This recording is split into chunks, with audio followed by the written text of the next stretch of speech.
Hello and welcome to the Courageous Leaders Club. Very excited this week as I have a dear friend of mine with me, Sarah Hesz, who is the CCO of Bubble. Welcome, Sarah. Thank you so much for giving us your time today. Good morning. It's lovely to be here. Oh, thank you. Now, Sarah, you've got such a fascinating career journey. You know, we met many years ago at VCCP, one of the great advertising agencies. You've then gone on to do your own startup, which we will talk about a bit as we go through the interview. And now at Bubble as a CCO, absolutely fascinating moving around and changing career, and what you've achieved as well, as will come out during the interview, is fantastic. Especially like you've done a TEDx talk, which I have to say is one of my dreams in life. You've had a book published. We're going to have lots to talk about. So the question that I do actually always start with, because I love the fact that I get a different answer every time, is what does courageous leadership mean to you? I have seen lots of these answers on previous episodes, Jo, and there are some brilliant answers. I saw Jess's last week talk introversion. I saw other ones were talking about that kind of inner strength. And I just can't start this podcast and talk about leadership without referencing Gareth Southgate. I think he's on all our minds at the moment. And I just think, what a courageous leader. And he is an inspiration to me.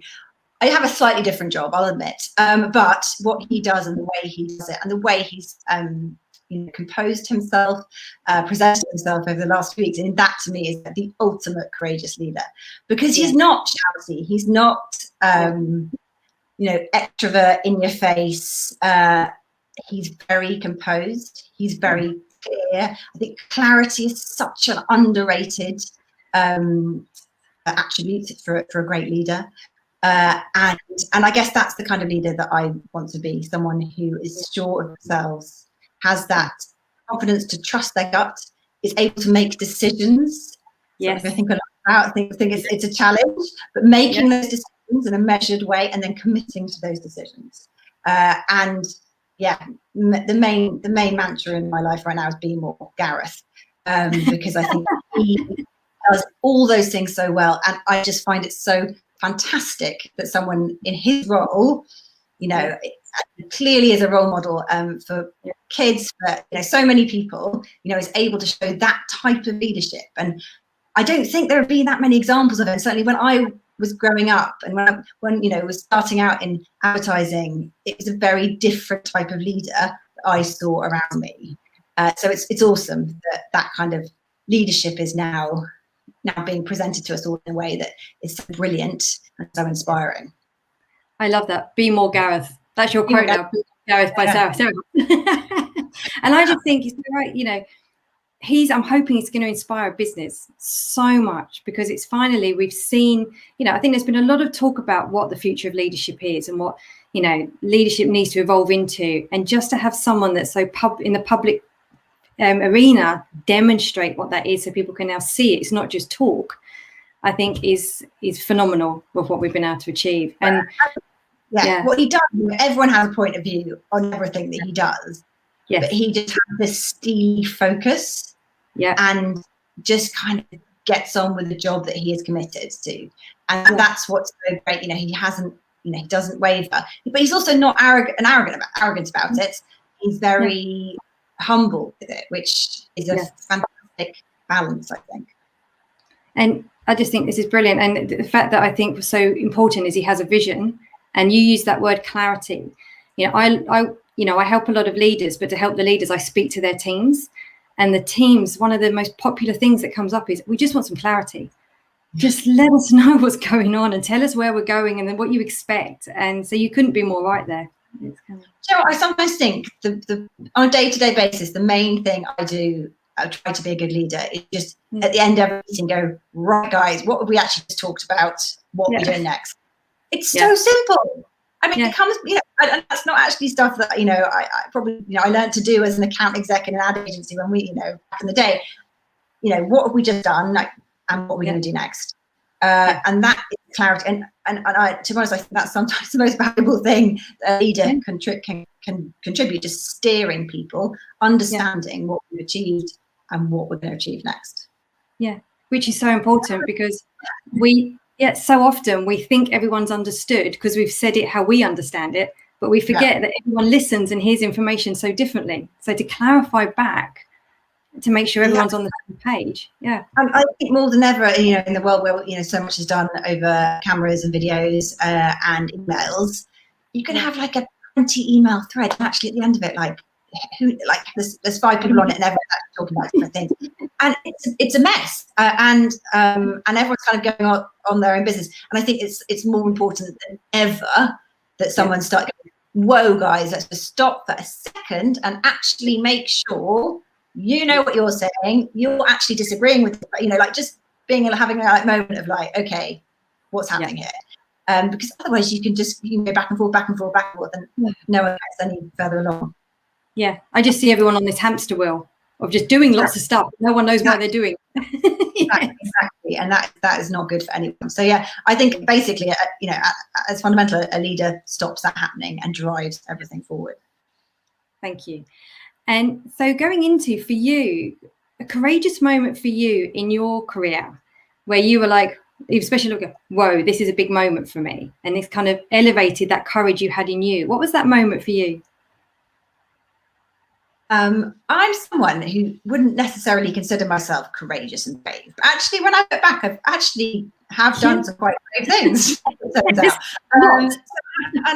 And I guess that I'm someone who's not very good at, doesn't do comfortable. I like to push myself, and I can see it. Whenever I've got comfortable, I've kind of gone, okay, hang on a second, what we're going to do now?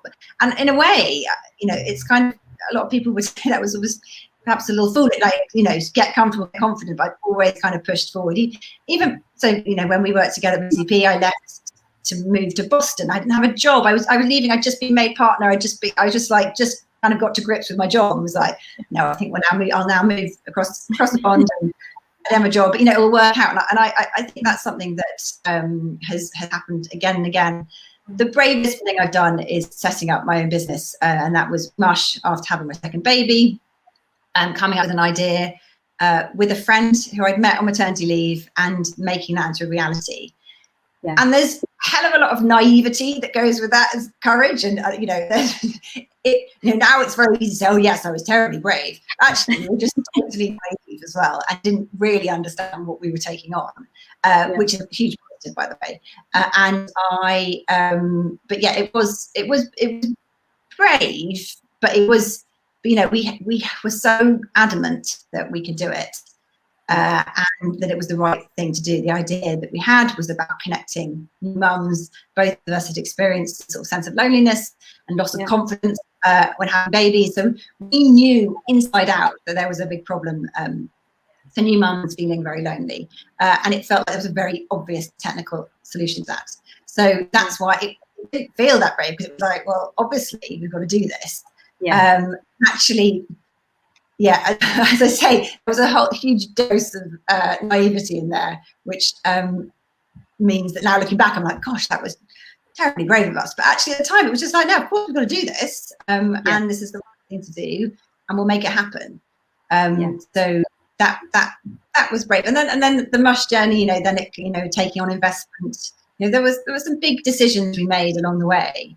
Not all of them were the right decisions, but all of them were, got us to a better place eventually. So it's, there are definitely moments of courage. But you know what? There are also like small moments. You don't have to chuck your job in and start a new business to be courageous.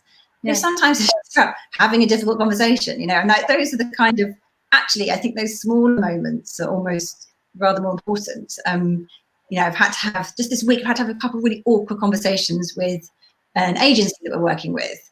And they sort of play on you just pick up the phone and have those conversations. And that's those kind of micro moments of courage actually are probably more important and kind of build up to those, good decisions, good leadership.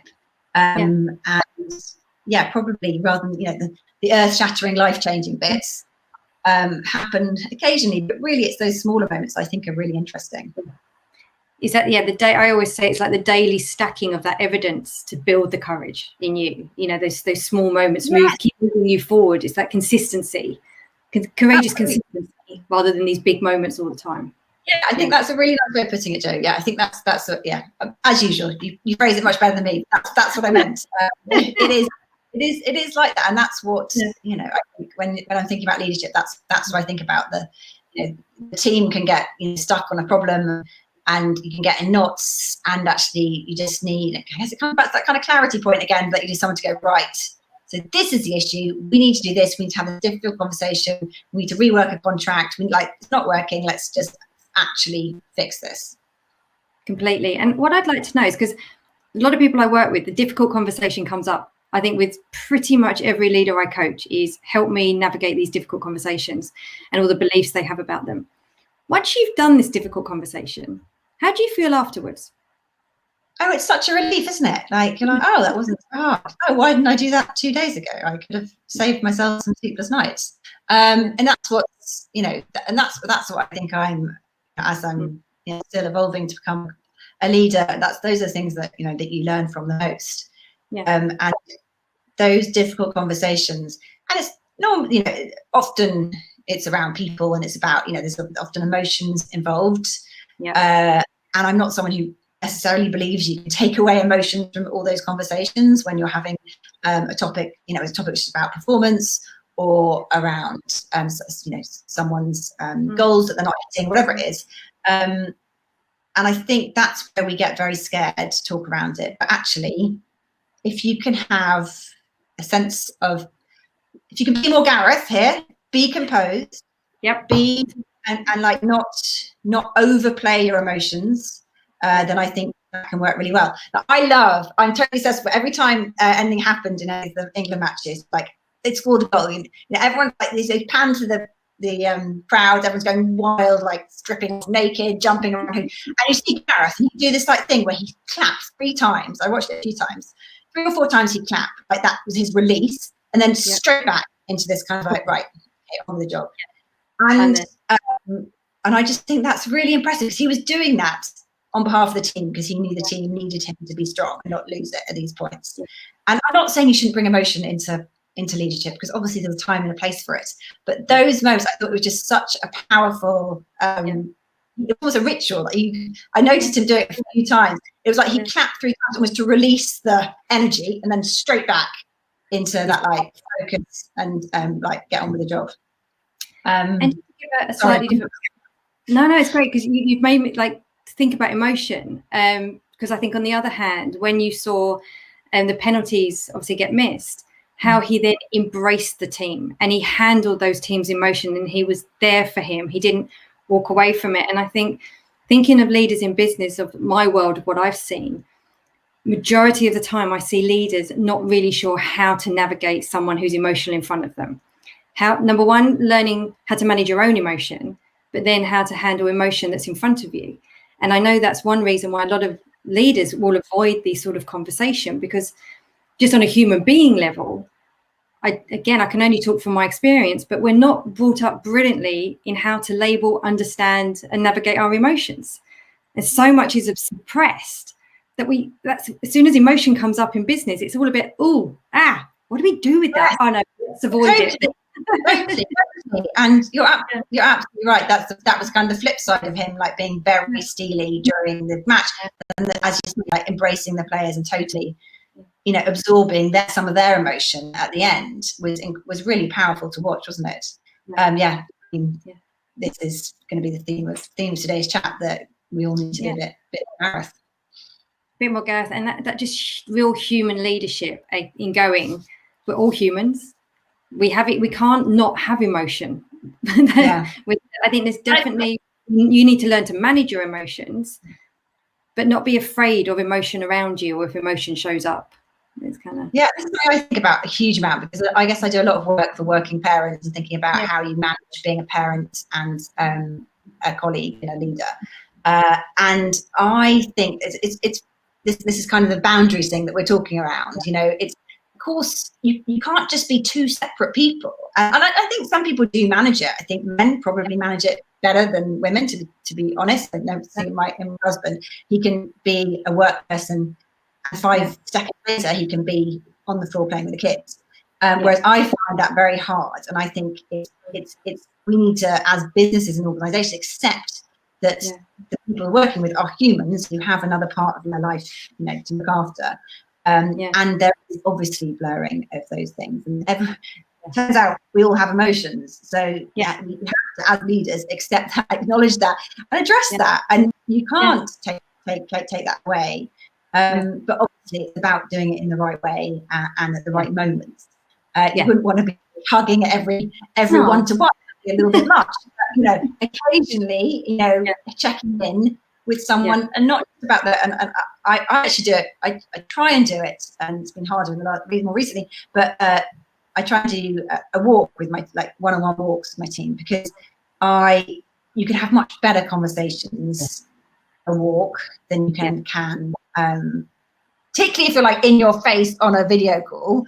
Not ideal. And it's something that I've found to be much more productive in terms of conversations around the bigger picture stuff. And I know there's loads of things about when you're walking, there's no eye contact, you know, you have that kind of fresh air and that breathing, and it's something that a small aspect of leadership that I think works really well. Even actually, lately, sometimes I just walk around the block with someone if they've only got 50 minutes, but it still changes the pace of the conversation, and it enables a freer conversation, and enables people, I think, to feel like they can be themselves.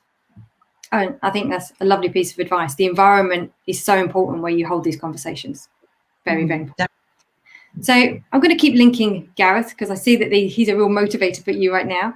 So, you know, we all know the story of Gareth. You know, it didn't go so well from him back in the day, but, you know, the success he's now had, and probably learned from that incident that happened to him when he missed his penalty, but how then he grew as a person and has ended up being the leader of England's football team. Where was that moment for you where there was a bit of that didn't quite go to plan, but actually the growth then that came from that was like, I'm actually quite grateful it happened? I've been thinking about this loads on the run up to the conversation, and I think in some of the conversation we had before this, talking about what we were going to talk about today, you used the word failure, and I kind of, my initial response was, of course I've failed loads of times, but then actually I was trying to work out like big moments of failure like that, like even I suppose the Gareth Southgate missed penalty, and I don't, like, to me. And I think, I'm not going to try and make this parallel too much because I don't think it works, but like, I make loads of mistakes. Like, I make mistakes. This week, I've called someone by the wrong name, totally cringy. I did an email which I put I made a stupid mistake in an email, which someone else noticed before I did. You know, and look, I make loads of mistakes. And I think making mistakes is super important. But in terms of like times of like failure, I just guess I don't really see anything that I've done to be a failure. And that's not an arrogant thing to say. It's just that stuff's gone wrong, stuff's gone right. But it's got me to where I am today. And so I'm like, so that's great. And so I think making mistakes, and I talk to my team about this quite a bit. The idea, if you're not making mistakes, you're probably not being creative enough, and you're probably staying a bit safe, and, you know, not really pushing things enough. And I'm not saying it's great to call someone by the wrong name or to write an email with an error in it, but actually it's kind of forgivable. We're human, and both those people, both the things I've rectified. It turns out I was much more concerned about it than they were, obviously. Normally the way. Always the way. And actually, both those conversations, those are important conversations, you know, things that happen, like, it happens, mistakes happen, everyone makes mistakes. And I try and teach my kids as well, because they're much better at kind of teaching growth mindset in schools all the time, but still, kids inherently don't like messing stuff up.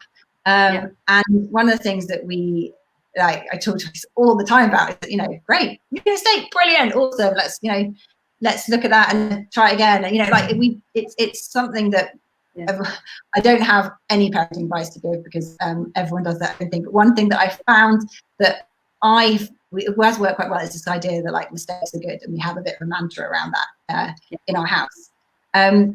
So I think the word failure, I think, is tricky, because, you know, Gareth Southgate is clearly not a failure, and he missed a penalty. however many years ago, and that made him eventually become England manager. So, that's all right. So I don't think in terms of failure. I think in terms of making lots of mistakes, and I try and think of it as a positive, even though it is a positive. Because for me, it's the thing that the shift that I had is when as soon as I was like, there's no such thing as failure, it's feedback. And that's for me what I'm hearing from you. It's kind of actually all those moments of, in the time, I know like when it's happened to me, in the moment I've gone, oh, I'm not good enough or da-da-da. But then you but then you look back and go, oh my God, but if I hadn't experienced that, well, a lot of the things I've done, I'd never be sitting here talking to you now if I hadn't gone through those moments. Of course. So I see growth hiccups. Feedback, failure is feedback, totally. I'm now going to take that as my mantra to pass on to my children too. And another lovely tip for you, a new one I've been using is whenever something's not so good or not going so, it's like, hang on a minute, where's the gift in this? Because there's a gift in everything. So I could either stare at the problem and keep finding more problems, or I could look for the gift. And normally the gift is like, what can I learn from this? What new experience can I take from this? So that's a very quick question to ask yourself to shift to a growth mindset. So that's my new thing at the moment. Where's the gift? Even when my husband was sitting in traffic going, we're in traffic for about an hour, and he very kindly turned around and went, yeah, where's the gift in this then? Hang on a minute. It's very fun. But it worked. We found some. Good. I like that. Great. I'll try that. It's brilliant. So with the work you're doing with Bubble now, like, it's incredibly inspiring how, you're really helping working parents. What are sort of insights, especially kind of, our backgrounds in the advertising industries? And I've got a lot of friends who've had kids in the industry who, the first reaction is, how do you have a child in the advertising industry with the speed, the demand, the pressures? What insights of observation through your work with Bubble are you seeing is you're being able to help people or help them see things in a different way or provide that support? I think it's obviously a big and important question, and actually it starts with something kind of fundamental. And I got trolled a bit last week, which was really interesting, for talking about being a working parent. I mean, I was totally, it didn't worry me at all. I hadn't had before. But there is still a fundamental belief that a lot of people held that, being a working parent is somehow wrong. You are somehow neglecting your children. That's not the way it should be. You should want to spend every minute with your child. That's just total bullshit, and I just really get very frustrated by that. I am a much, much better parent because I work. Like, it's not because I don't love my kids. They're great, and I can be, I'm lucky with 3 great kids. I staying home with my kids all day would drive me, insane. It would not fulfill me and make me happy in the way that it does for loads of other way more patient, better people than me. But so I know that I need to work, and there is a lot of guilt around that, and particularly in the kind of returning to work phase that and it's not talked about, Joe. That's the other thing, because it's like you're not told about like childcare. You don't think about like childcare and how you're going to manage to become a working parent. Like, you focus on the baby, you focus on becoming a mum, but it's never kind of talked about becoming a working mum. So we just lose so many brilliant, and it is mostly women, it's almost all women at that stage. It's just not even logical, because it's bad for our economy, it's bad for our businesses, and yet businesses haven't really recognised and haven't really stepped up. And I'm hoping that's changing, actually. I think there's some really, really positive moves that will come out of the gifts that will come out of the pandemic, Joe, will be around a kind of more holistic approach to how we treat people, employees. And so there will be some excellent gifts. But it's something that I find it's a real challenge, Jill. And I speak to so many parents who are doing brilliant things with their career, but are really struggling because they can't get the support, childcare that they need. And childcare is an enormous enabler that we just don't talk about enough. And I guess that's why I talk about it a lot, because I couldn't do anything. Of course I couldn't work out childcare. And I sort of feel like when I was looking up to people in ad agencies, when I was in the world of agencies, there were very few working mothers, very few. I mean, I can think of like 3, and it was never said, they would never acknowledge that they child, it wasn't a conversation that was had, that of course, never really didn't even think about their kids, but of course they had brilliant nannies or nurseries or whatever they were using, and that was a big part of their lives. But it was no, you weren't allowed to talk about that or think about that. It was like a sort of embarrassing, awkward thing that happened in the background, rather than this amazing enabler that allowed working parents to feel kind of empowered and able to do their best in everything they do. So I guess I'm really interested in that conversation and how it's changing. And so how does Bubble then, how are you, with the work you're doing, how are you supporting that and helping making it a shift? So I didn't mean this to be a pitch to Bubble, but the way Bubble works is it's incredibly flexible childcare, which is very, very easy to access. So childcare tends to be extremely rigid. There's a pick-up time, there's a drop-off time, and that doesn't work. It doesn't work even more today when we're in a world of flexible hybrid working. So that is the way that Bubble's set up. Now, that's one thing we also, that makes it slightly more affordable. The big issue is that childcare is ludicrously expensive, and the price of it pushes so many people out of the workforce. And that's just, it's kind of heartbreaking, to be honest, that all these brilliant people, take some time out to look after the kids, enjoy that. A lot of people are forced to do that because the maths doesn't work out. Childcare is so expensive that it means going back to work is prohibitive.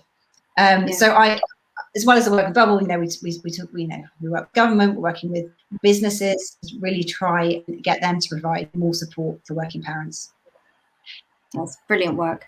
And it's so important just to kind of, help keep, I know you're very passionate about helping women in leadership positions and having more women in leadership positions. So thank you for the work you do. I think it's absolutely inspirational. It's brilliant.